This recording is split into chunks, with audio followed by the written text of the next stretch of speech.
Hello and welcome to video number 12. This is me learning how to use the Digitone 2 and passing on to you all my tips and tricks as I learn them. Before I start today, a bit of a shout out to the Sineway YouTube channel, which is run by David and his friend, and I've learnt a lot about the Digitone from watching his videos. He's a great guy, really clever, and his production values are amazing. I really wish my videos looked as good as his do, but anyway, in a video he posted a couple of days ago, he was talking about modulation wheel macros, and when I saw that come up I didn't have a clue what he was talking about, so I watched the video and I've kind of learnt it myself.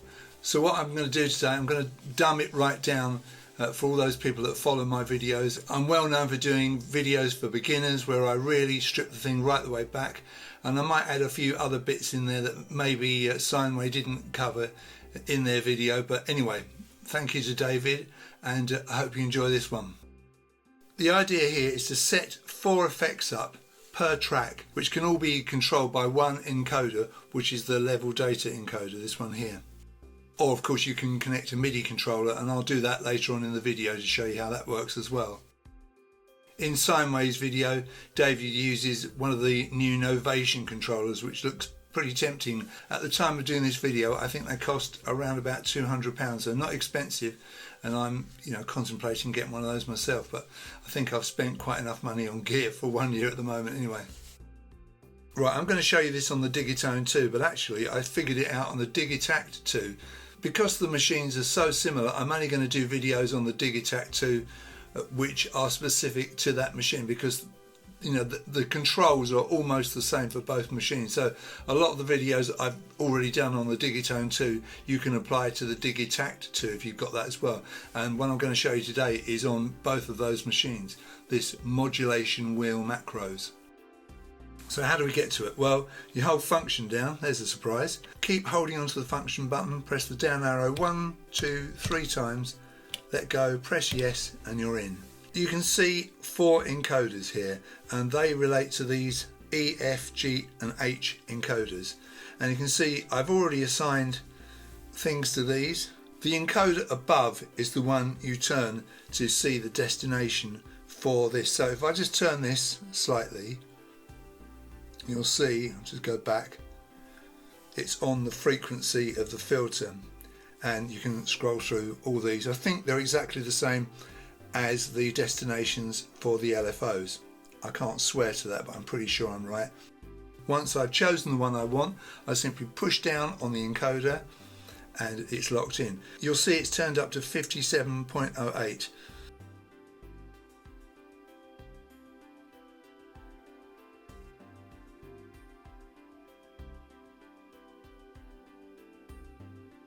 So what happens when I turn that controller up?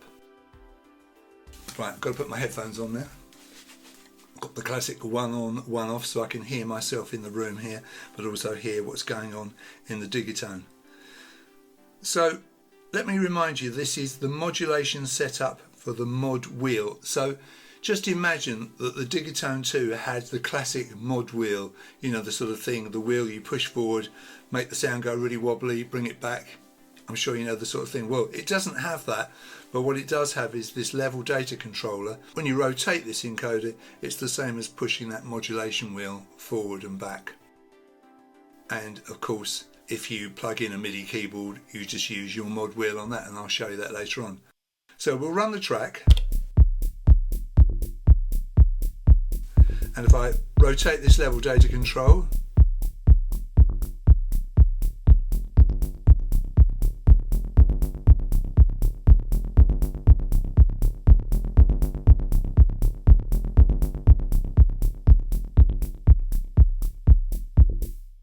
so what is actually happening there is, as I turn the level data control up, it's bringing these 4 effects into play, and obviously they're all locked together. If I want more or less of any of these, then obviously I can just turn them up and down individually. You see? The annoying thing about this is if you push down on the encoder, nothing happens, so you have to turn it, and of course turning it like this, you go to the next one in the list. So overdrive is what it was on, but look at all these destinations. If you push in, you can go in 4s, not 8s as usual, but 4s. So obviously right at the top it's none, nothing is assigned. You've got all these synthesizer parameters you can choose. And then you've got the filter and all the filter parameters, and then the amp, and then the effects, and then you can also affect the LFOs themselves. So let's just bring that back to the effects and to what it was on, which was overdrive. So once you've chosen it, like I say, push down and then you're done. Something I learnt from Sineway's video, brilliant little tip this: if you hold function and the filter button, the setup button, and press the down arrow 3 times, 1, 2, 3, you're on the modulation wheel, which is what we want to be on. Say yes and you're there. You can also hold function and the setup button, and you can scroll down using the level data encoder, and of course you can do the usual trick of pushing in. Of course then you go all the way down then really, and then you come up with the arrow keys, and then of course you can use the one at a time method with the down arrow, which is obviously much slower. So the quickest way, of course, function, setup, keep hold of the function button, 1, 2, 3, yes. Now if you are wishing to assign a destination, supposing I turn this A encoder and I move to a different destination, and then I change my mind. I'm on envelope depth at the moment. If I change my mind, I say no, and it's still on the frequency. It'll only change if you push down on the encoder, or suppose I change this to envelope delay, or I say yes. So I want frequency, so I'm on frequency now, so yes, and now I've got the right one. Now of course you can set negative amounts on these encoders. See, the level data encoder boosts or cuts from where the parameter is set elsewhere. So if I go to the delay section here, I'm obviously on this track 4, which is the bass sound. Go to the effects, there's absolutely nothing on the delay, and so it's boosting it from 0. But if I set the delay to there, then obviously with that modulation thing it will boost it from that point. So I'll just bring that down to 0, come back to this, to our usual trick. If I hold function and just turn the encoder slightly, it resets it to 0, and of course I can set negative amounts, so turning up the level data encoder will bring the amount down, you see. So I don't want that, so I'm going to make it a positive amount. So you can set negative and positive amounts. So it's very important to set up your filter and your effects, whatever you're going to tweak here, set them up first elsewhere on the Digitone or the Digitact before you start applying these effects, because it's kind of topping up what you've got there. Now obviously if the delay is off, boosting will increase the level of the delay, but cutting won't make any difference because it's already off, you see. So let's get this going, and I'll crank the level data encoder. So we heard the frequency change there.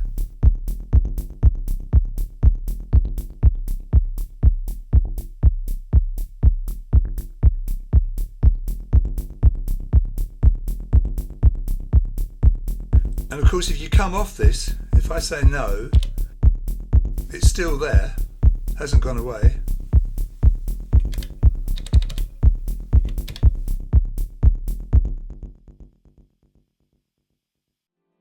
Let's bring this all the way down and go to the effects, look at the delay, nothing, okay, that's fine.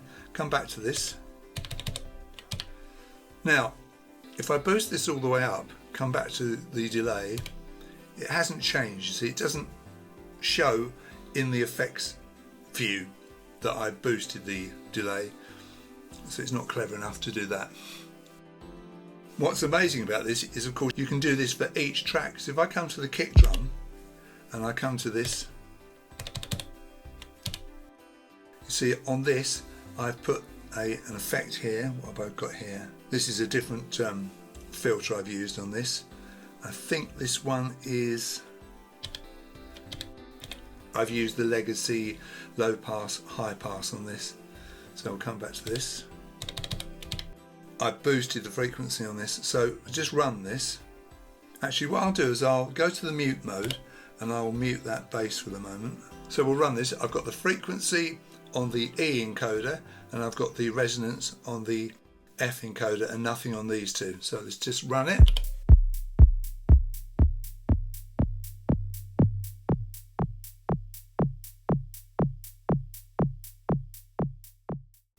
Put the bass back in.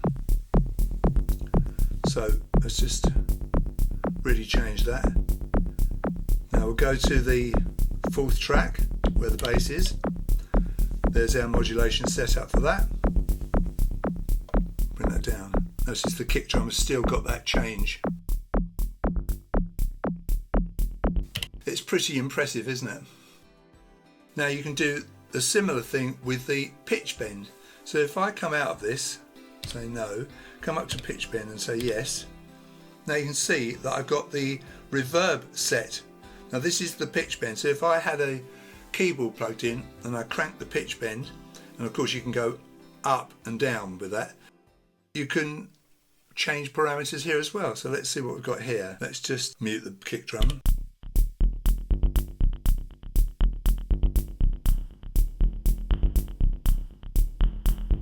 There's that reverb added. Bring it down. So this is the modulation setup for the pitch bend. Of course you've got 4 here as well. And you can do it on the aftertouch. Nothing set there. The velocity. Nothing set there. Key tracking, where you're playing on the keyboard. Nothing set there. And of course you can do breath controller as well. And I've set the reverb on that as well. Let's change this to chorus, shall we? Chorus in. Here we go. Yes. So let's set this going. Crank this up. And here the chorus has been applied to that bass.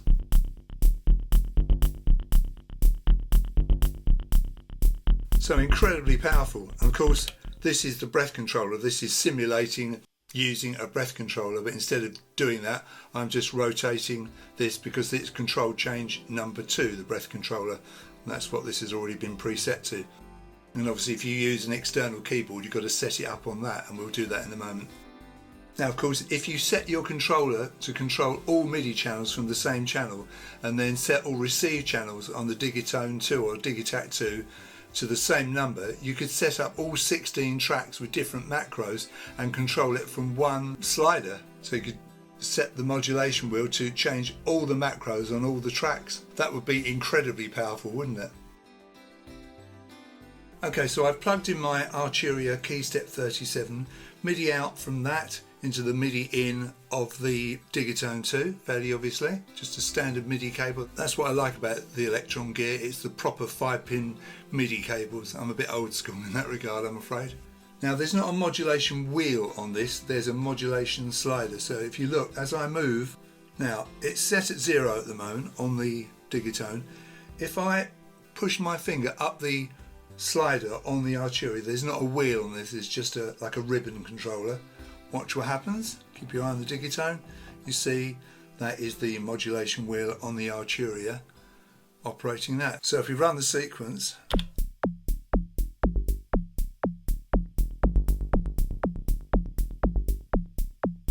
just mute the kick drum.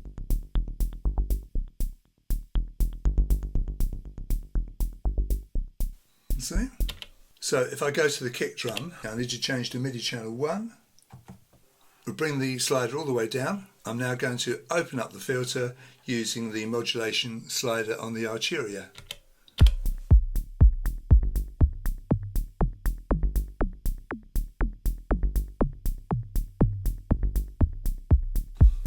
Which is great. We also have a pitch bend slider, so let's go to our pitch bend. Let's go to our bass track. You may remember that I set the reverb on this E encoder So when I crank the level data, it brings up the reverb.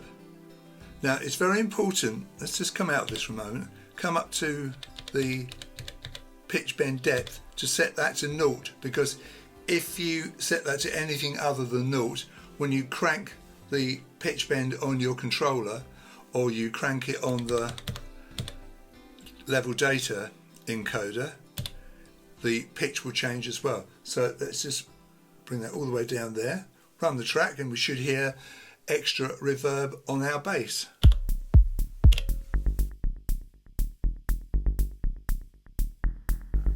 There it is, and bring it down to a negative amount, which won't make any difference because it's off at the central point.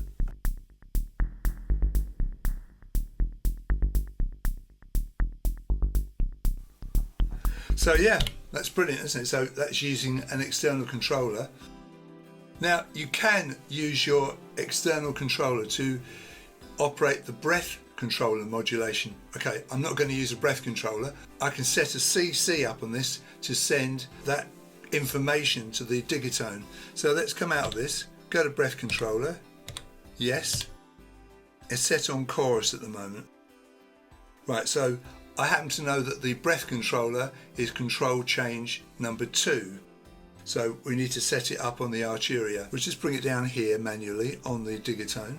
So make sure the chord button is not orange, make sure it's on this. It's set at B1 at the moment. If you hold shift and that chord button, you've got 4 banks. B1, B2, B3, B4. B1 is white, B2 is blue, 3 is magenta, 4 is green. B1 is fine. Now we hold shift and the chord button down till it flashes. Like that. Now it's set on control change 1. We want to change that to 2. And we rotate knob 1, so that says 2. It's a bit lively, that 2, there we go. And press the chord button again to lock that in. Now this, you can see on my Digitone, it's already working by cranking that knob 1 on the Arturia, which is set to control change 2, which is breath control. That is changing the chorus. So if we run it, bring it up even more with the actual encoder. There's a lot of chorus on that bass, and then none. So there we are. It's pretty amazing, isn't it, what can be done. So this is a performance technique. I don't think you can record this into the sequence. I could be wrong on that, so don't quote me, but it's amazing, isn't it, how you can do all this. You can do it from within the machine itself. Like I said, Sineway, David on Sineway, he uses that Novation device and that looks really good, but I'm using my key step, which is, works fine, as you can see. Just have to know how to set things up. So I was using 3 things on the Arturia to control the Digitone. This modulation slider, either here or on the Arturia, controls those 4 parameters simultaneously. So in this case, the frequency, the resonance, the delay send and the overdrive send. And then the pitch bend, if I come out of this, go to pitch bend, yes, and that's boosting the reverb. See? Come out of that, come to the breath controller, yes, and this time the knob 1 is controlling the amount of chorus being sent. And that is just kind of scratching the surface. That's just a couple of tracks I've used it on. And of course you can set this up for all 16 tracks, so it's enormously powerful, isn't it? I hope this wasn't too rambling today. I hope you learned something from it, and I hope it wasn't too much of a shock seeing me on camera. I've actually got a green screen set up behind me, and so I'm experimenting with that today. That'll be interesting to see how that turns out. Obviously it's going to take longer to edit this video because of it, but we'll hopefully get a good result. If you got something from today's video, please give it a like and consider subscribing to my channel. If you're feeling generous and you want to give me a bit of a helping hand to encourage me to make more videos, you could give me a small donation either here on YouTube or on my website, which is www.daddylonglegs.com. So thank you very much for watching today's video, and you'll see me in my next one.